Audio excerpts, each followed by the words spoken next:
Hello hello आज चाहिँ हामी बनाउँदैछौँ समोसा।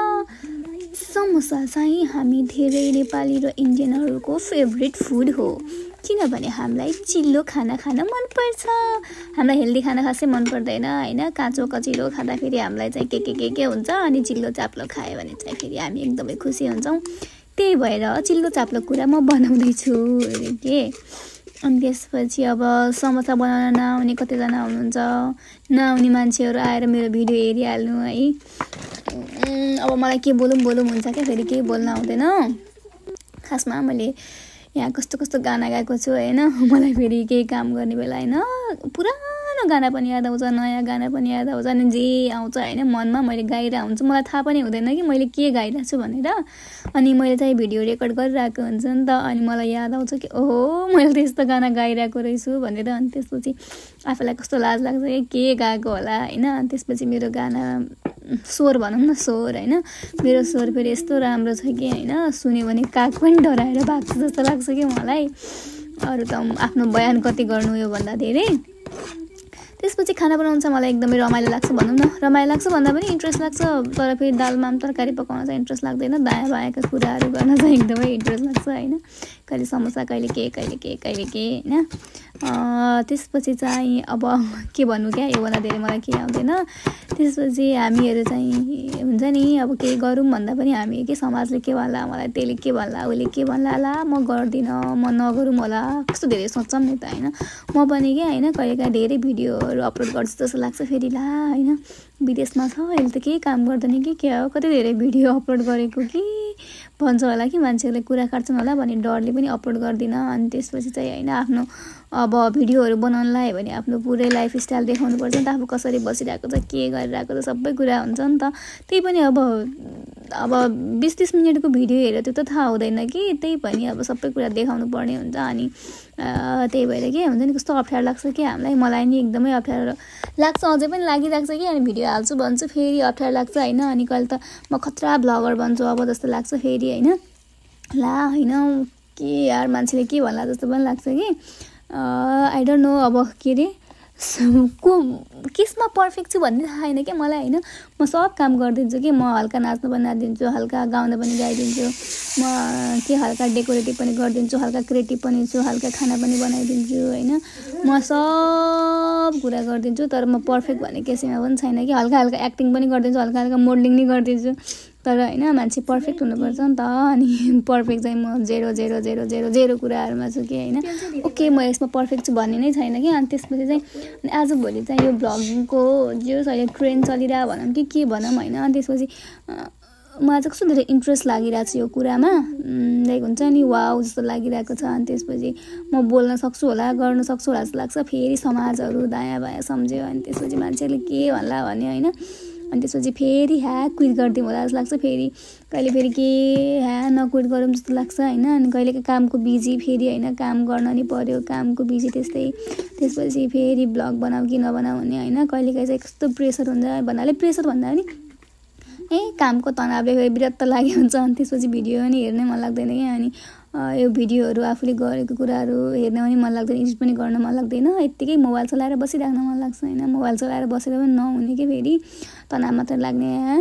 त मलाई त औडा लाग्छ कि कहिलेकाहीँ के गर्ने होला जस्तो लाग्छ। त्यसपछि फेरि कहिलेकाहीँ जागर चलाएर भिडियो एडिट गर्छु, अरूले जे भन्ला भनेर। हजुरहरूलाई चाहिँ कस्तो लाग्छ हैन। यो भिडियो चाहिँ लास्टै लामो छ कि, अनि मैले भोइस ओभर गरेर भ्याउन्न कि हैन। 8 मिनटको भिडियोमा के बोल्नु, अनि यहाँ जे आउँछ हैन। अनि त्यसपछि त्यो सुन्दै जानु अरे हैन। अनि कुनै ठाउँमा चाहिँ हाँसो लाग्ने कुराहरू भन्छ, कुनै ठाउँमा कस्तो कमेडी गाना गाइरहेको छु मैले हैन। अनि यो चाहिँ मेरो हस्बेन्डलाई थाहै नदिए सरप्राइज दिएको थिएँ। अनि त्यसपछि उहाँ चाहिँ एकदमै सरप्राइज हुनुभयो।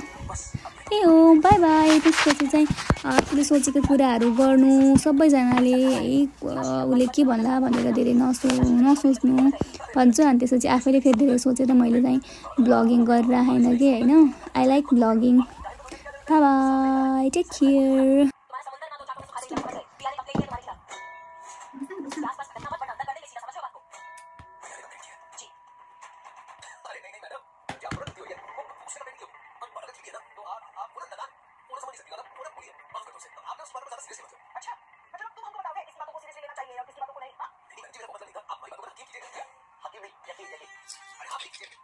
सच में मैंने जान से भी ज्यादा प्यार करते हैं भैया को।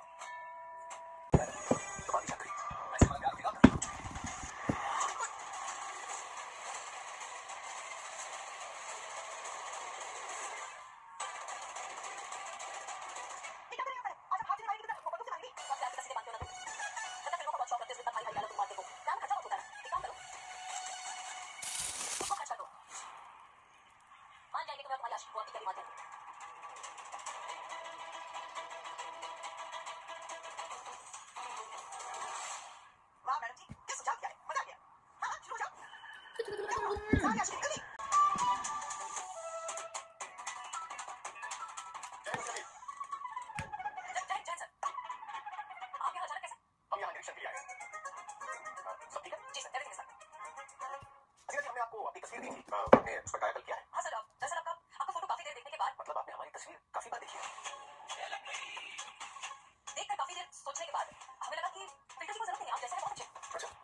नहीं तो कभी नहीं।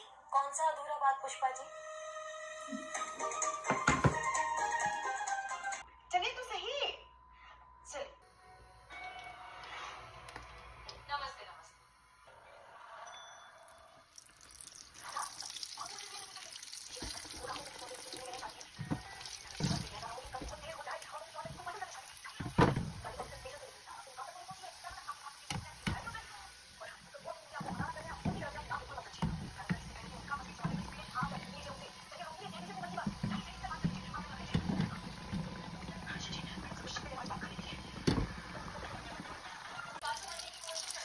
मीना अबुझे सामने इसे छोड़ो जरा थोड़ी सी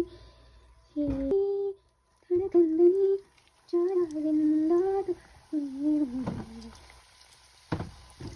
अबुझे सामने इसे छोड़ो जरा मर जाओ छीनो जरा थोड़ी सी जिंदा जरी धड़कन जाना जिंदा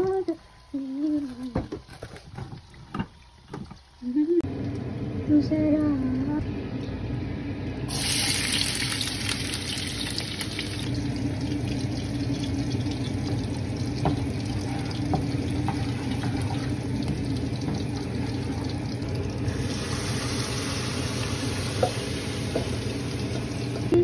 अप्सरा उन्हीं मेरो भगमा पर के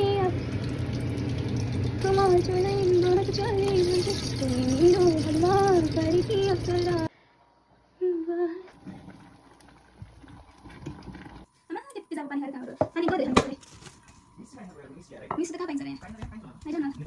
Oh my god. What a surprise!